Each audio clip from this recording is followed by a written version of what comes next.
Hello guys, this video will give you a quick introduction to plasticity. So keep in mind guys that 1.0, this is 1.0 version. So click right here, this is 1.0. This is when the plasticity is out of alpha, out of beta. It's now officially being sold now. So keep in mind guys, there's probably going to be lots of tips and tricks that will take me years to pick up in plasticity. Just like with 3ds Max, it took me years to pick up all those little nifty little methods and techniques. So in this tutorial series, I won't be using all the little hidden things that Plasticity has to offer, but perhaps in the upcoming months and years, I'll learn more about it and I will update this course. But I think you will still get a very good understanding of Plasticity in this course. But just keep in mind, guys, there's going to be lots of little tips and tricks that take time to pick up. So this is 1.0. Congratulations to Nick Callan and the Plasticity team for making this happen. And so the program is now out there, and hopefully it will benefit a lot of people with creating some really amazing designs, taking the best of polygon modeling and CAD modeling and Blender and all these things, 3ds Max, 360, all these good things. So the first thing is we can go into the preferences. So if you're coming from a different program like Blender, Maya, Moai, Max, Touchpad, you can go ahead and use this to quickly set up your default navigation hotkeys. So since I'm familiar with 3ds Max, I'll just use this one right here. So essentially, I use the middle mouse button to move up and down, Alt, middle mouse button to rotate around, and then Control Alt, and then middle mouse button to zoom in and out. Also, you can use the scroll wheel for more fine tune, but Control Alt and middle mouse button for more faster movements here. So if you're more used to Blender, feel free to have the Blender activate that.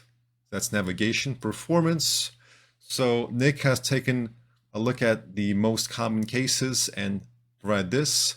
So faceting right here is that if you create, say, a box right here, all right, and then you click on this edge and you press D, right? So it looks relatively smooth, but if you have a smaller object, for example, and when you zoom in, you will notice there is actually some angularity happening here. So if you want that to be really smooth, you can go into preferences and then activate extra detail, but keep in mind you will have a performance hit. So probably for most situations, you'll just want to use the default settings. All right, we have the appearance, so you can change the accents here. Like if you have a cool little color scheme you want to set up here, I guess let's go ahead for some nice orange here. All right, we got the neutral color as well. So we can have this kind of like orange blue contrast, the color scheme, and then the viewport background as well. It looks like we can choose colors here. So generally, I'm a pretty boring guy, so I'll go with a default gray. All right, we've got grids and units, so we can set that to be centimeter. We've got the grid size and then the accented lines every 10. So I've got tab set to just kind of zoom in on the current grid right here. So essentially, to set up hotkeys in Plasticity, you can press F, and this will show you all the commands Plasticity has. You can then right-click on something, add to favorites, or assign shortcut. However, I think you can still go into the folder structure, so let's go into that. So you go into wherever you install Plasticity, so in this case it's C, users, your username and .plasticity, and you open up the key map file. And you can look through this to set hotkeys as well. So for example, to show you what exactly tab does, I'll press Control F and I'll do tab. As you can see, selection mode set all, viewport focus. So this is the main one right here. So if you simply search for viewport focus, that's where it is. So going back to Plasticity, I'll press F and then the viewport focus, as you can see, tab. So I've just got that set to tab. So when I press tab, so if I have this box, for example, right, and I select it and I press tab, it's going to zoom in on that. All right. So let's go back to preferences, grid units.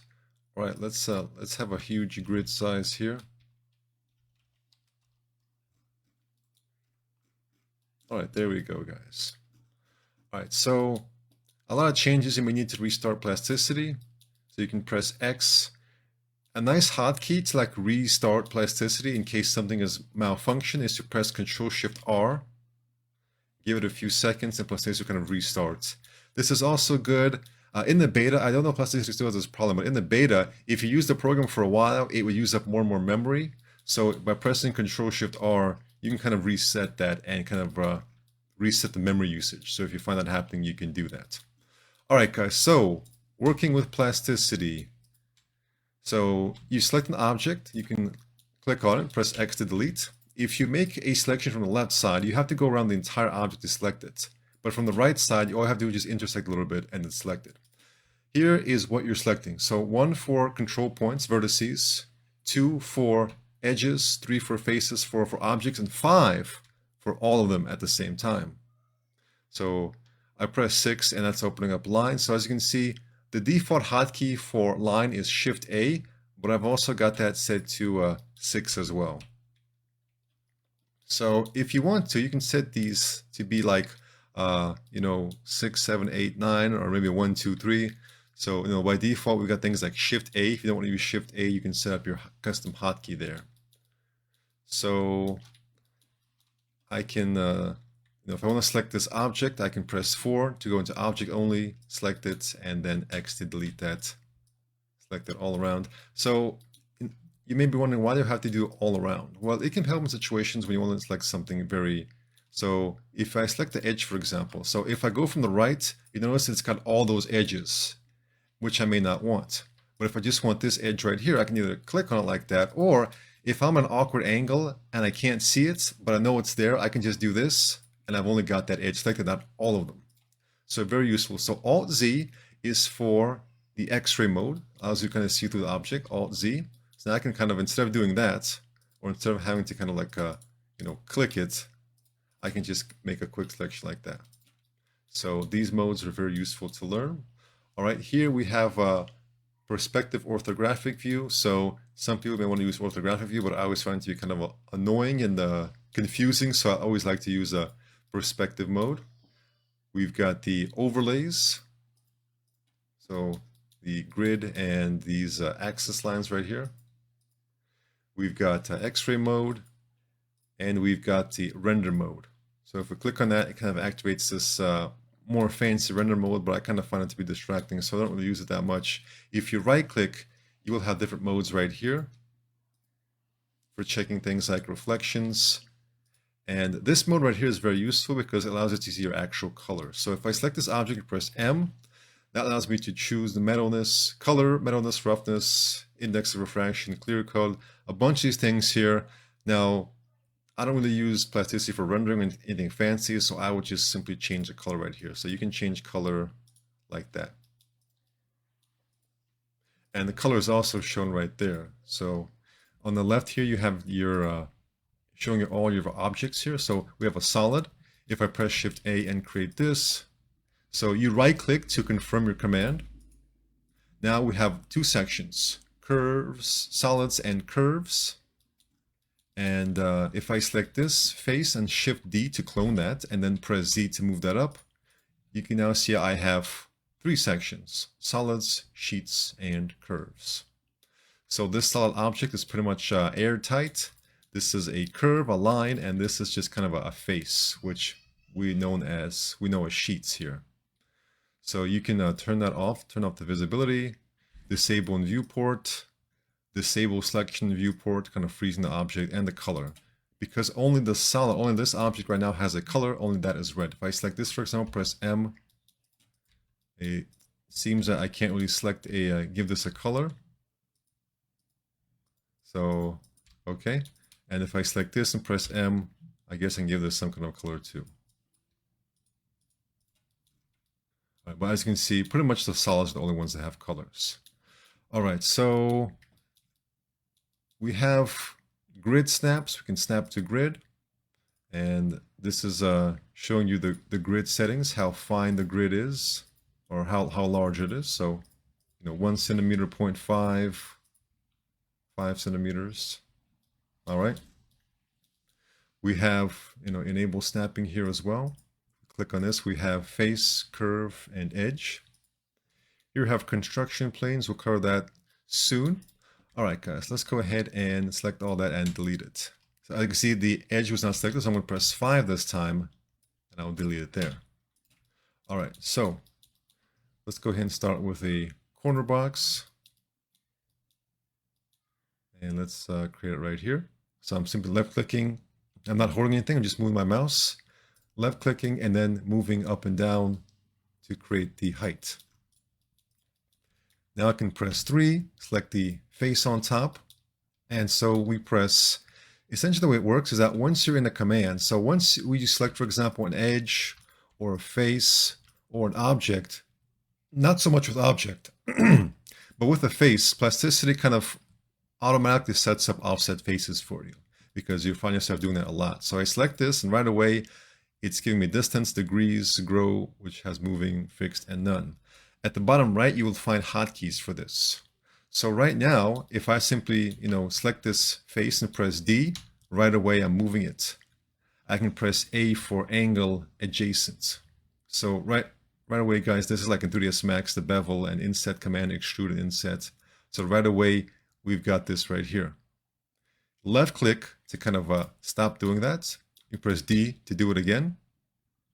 Left click to kind of confirm that, and then right click to exit out of there because you've done what you need to do. All right, so I can select this again, D. So guys, if you have not used CAD before, I think I have a lot of fun doing things that would be much more difficult to do with ZBrush or polygons. So just press D and there you go, you're moving it. All right, press 2 to switch to edge level, select that, and then D for fillet distance. So selecting a face, D, selecting an edge, D. So you're going to find yourself doing that a lot. You can hold Shift to add to your selection. You can hold Shift and click to, you can hold Control and click to subtract from a selection. So I can select this, hold Shift, left click on that one, and then D. Now I've got this happening. All right, so we have object selected. We press G to move that. X for Y, X for X axis, Y for Y axis, Z for Z axis. If you press Shift Z or Shift X or Shift Y, you're excluding that axis. So for example, if you only want to move on the X axis, the Y axis, you press Shift Z, and now there's no vertical movement on the Z axis, just X and Y. Left click, right click to exit out of there. All right, R, and then for rotate, and then Y, X, and Z. All right, and also we have S for scale. X, Y, and Z. And then S for uniform scale. So we have something called freestyle, which you can kind of left click various snap points and you can kind of scale along this edge, for example. So that definitely comes in handy. We have V for pivot, so you can set up where you want your pivot to be. So for example, you can now scale according from using that as a center point. Extremely useful because otherwise when you scale, it's just going to scale like that. So in order to quickly scale, just in the middle, you just press S for scale, S for uniform, and bam, you got that right there. So once you get used to that, you can just quickly SS and bam, you got your quick scale right here. You can also scale in, you press W for world space. All right, guys, so let's go ahead and delete that. So let's go ahead and create another box. All right, so we've got the offset face, but there's another offset that's very useful as well. So right now, notice this one's called offset face, which just kind of moves it. But if we press O, it's not offset. It's not offset face. It's just regular offset, which means it's kind of like insetting. It's kind of like the CAD version of insetting, which means now that I've got this, and sometimes it's takes a little bit of finagling to get the size, but you get used to that as well. All right, right click. So now what I can do is I can select this, and I can press D, and as it goes through, bam, quick Boolean operation like that. Extremely useful, guys. Extremely useful. Oh, bam, get that, select that. D, and watch what happens as we get to the other side. Bam, we now have a hole right here. Same for this. O. All right, right click to confirm that D. Maybe don't want all the way. Maybe just want like right here, for example. You know, a little bit of extrusion all the way through the top half, and then bam, all the way through the bottom. All right, then if I select this, I can press D. And right away, guys, I've got this amazing large fillet that I can Control Z to undo. I can, for example, hold Shift to add this as well. So I can now, you know, fillet that. So right away, guys, I think you're seeing the power of this program and this workflow. I can select that, hold Shift to add that as well. I can kind of, you know, extrude them in opposite directions. A for angle adjacent, and I can just get all sorts of cool results very quickly. Now, of course, Plasticity is a very powerful program, but if you try and do something too strange, the program will glitch in various situations. So, you know, there are natural limits to what you can do, but it's still extremely powerful. All right, after, you know, you can select faces and move them out as well. You can also select curved faces here, or curved sheets, and that you can still continue to move them. As you can see, guys, although there are limits, it's sometimes hard to find what the limits are. You really can seem to just go on for a while in some situations. All right, a very cool command in Plasticity is the cut command. So let's say, for example, so we can cut using either a new edge or simply an existing face. For example, let's say, I mean, we can get rid of this in two ways. We can select these and simply D and get that. We can also do is we can go to 4, select this, press C for cut, and then select this face right here, and then right-click to confirm, and we'll actually split the object up according to the infiniteness of this face right here. So, you know, G to move, and then G again to move in screen space. It can be very sloppy. You shouldn't use it a lot, but it can be helpful as well. So G, Z on the Z axis. So because it's now selected, I can now select this and press X to delete that. I can then select these objects, press Q for Boolean, and then Q again for union, right click, and they're back here. So depending on what you want to do here, and you can kind of recreate that as well, or you can kind of move down right here. So guys, just extremely powerful workflow happening here. You can even handle, you know, this.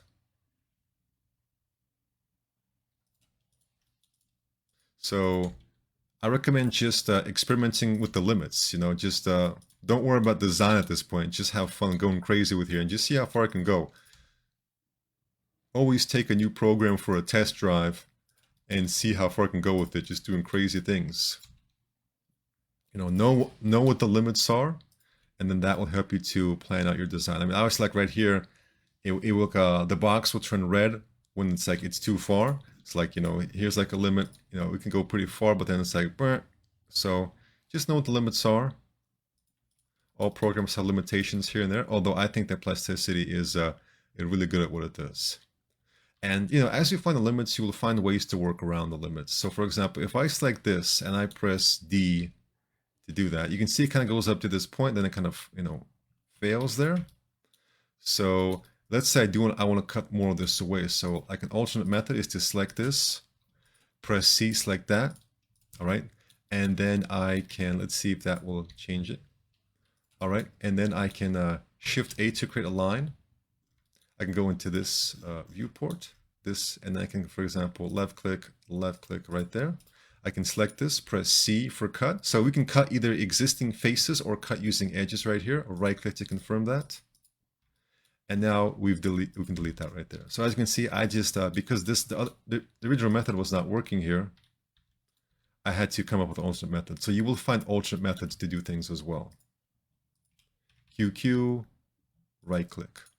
Very nice, very fun just to press QQ very quickly. So it's just fun to use. It's fun to use hotkeys in Plasticity.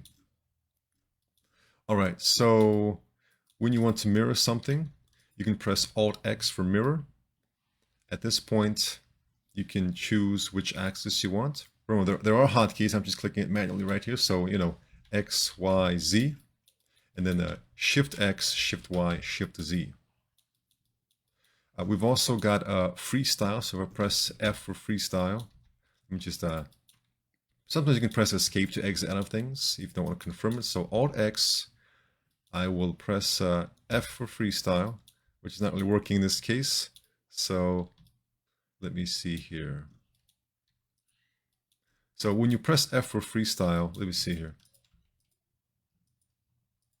You can left click somewhere to choose where you want the mirror to take place. So as you can see, as I move this up and down, I can actually change it like so.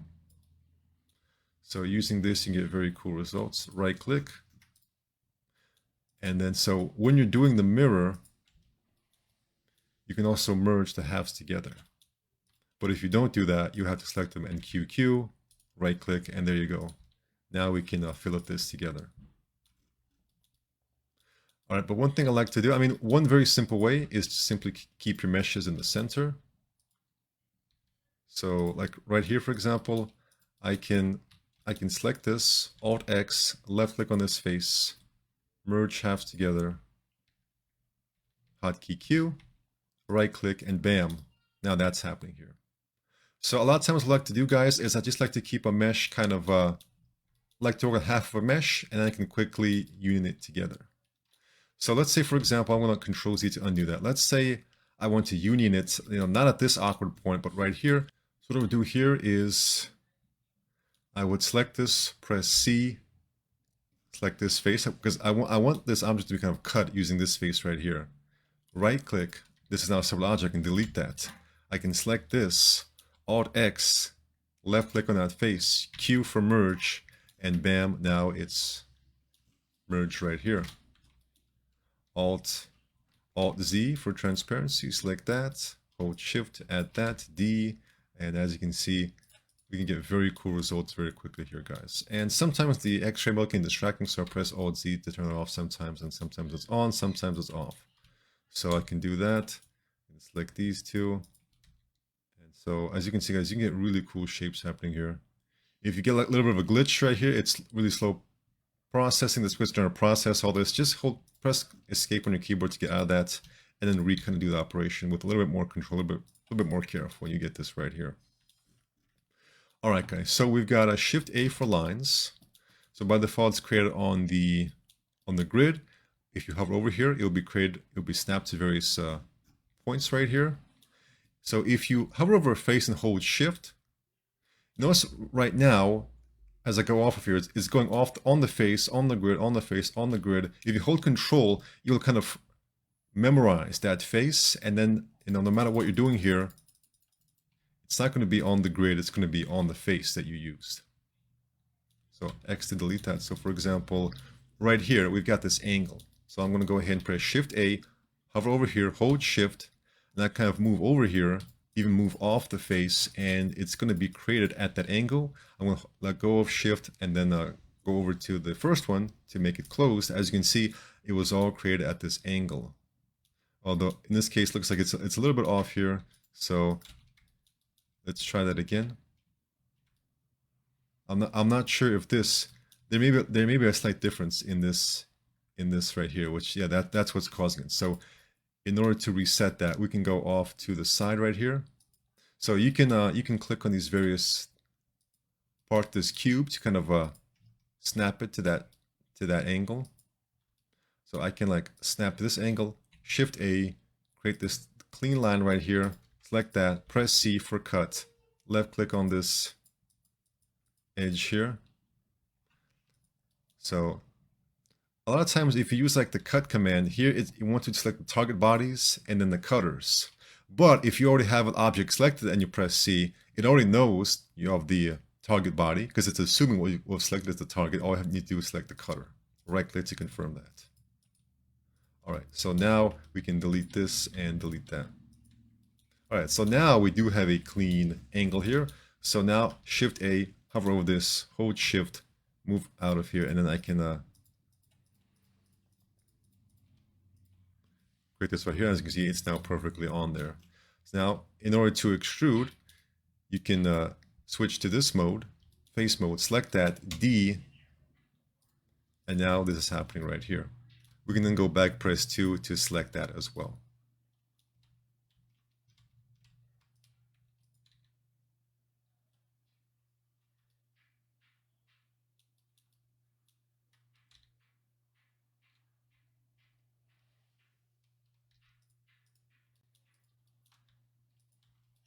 All right, we can now select this, hold Shift to select that, and press Q. That's the hotkey for Boolean. So here are our Boolean options. We've got move, rotate, scale, different axes. We've got slice, union, difference, intersect, keep tools. So I can press Q again for union. All right, and if I activate keep tools and right click, it's actually going to have two things here. It's going to have this, the result of the union operation, as well as the tool that I kept here. So I can kind of move this around somewhere and do another union operation. Or we can, so it's useful, for example, if I create a sphere here, right, and I select that, Shift D is the hotkey for cloning it out here. All right, so if I select this and then hold Shift and then add that and then Q, right click, it's going to get rid of that sphere, which means I have to kind of recreate that. But if I press T for keep tools, it's not going to keep that. So I can press a GG to quickly move that. Select that, hold Shift, select that, Q, right click. So in that situation, I just want to kind of use the sphere twice and then get rid of that. So guys, it's just really fun to fill it. What can I say? So when you're filleting, you can press C to switch to the chamfer mode instead. So filleting is smooth. So you select that, D for the fillet, C for the chamfer. You can then kind of combine that. So after chamfering, you then select this and then D for more filleting right here.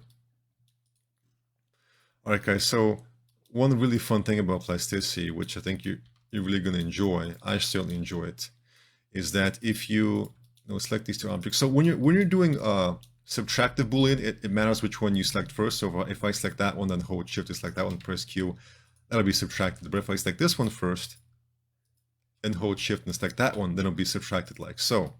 But when you're doing union, that doesn't matter. You can just make a box around them, QQ, and get that. So now it's a single object. So now if I select this edge, pressing 2, so you get very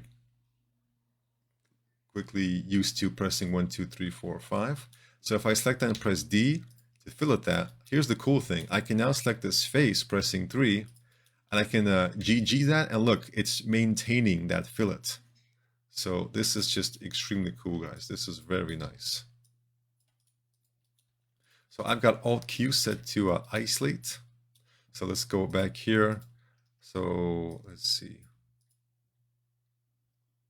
So I'm just seeing what the proper, so Shift Z, select Shift, so Alt Q.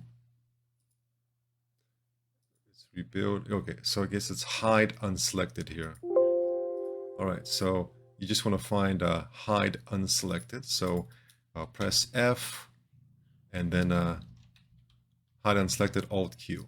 Then press Control Q or Control Q, yeah, to bring everything back. So that might be unhide all. Unhide all, yeah, there we go. All right, so I'll select this, Alt Q, all right. And then I will create, I'll go into this view, Shift A. You can hold Control to not have any snapping. So by default, there's snapping happening here, but if you hold Control, there's no happening. There's no snapping.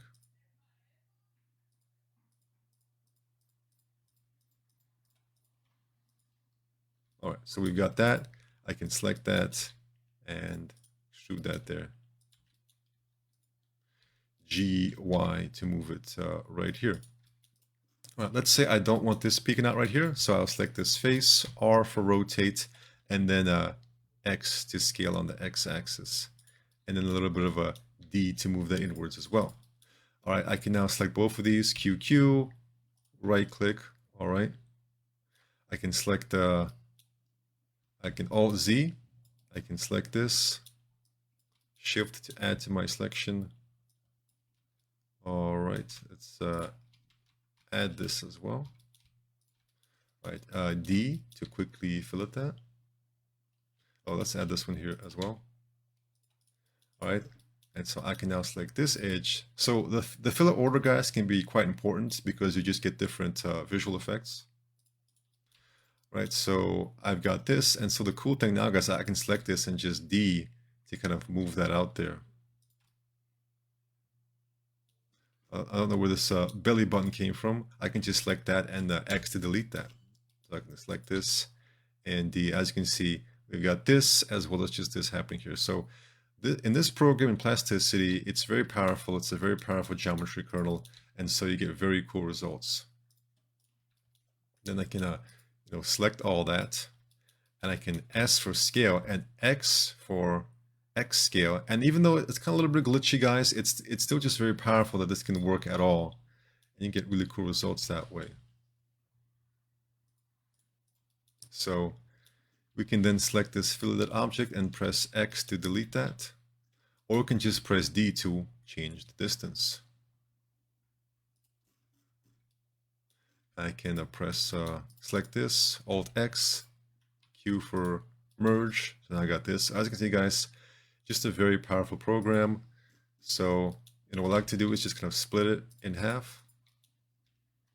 C, left click, right click. So kind of I like to keep this line here so I can always kind of cut it down there. So now I press Shift A and I can do work on here.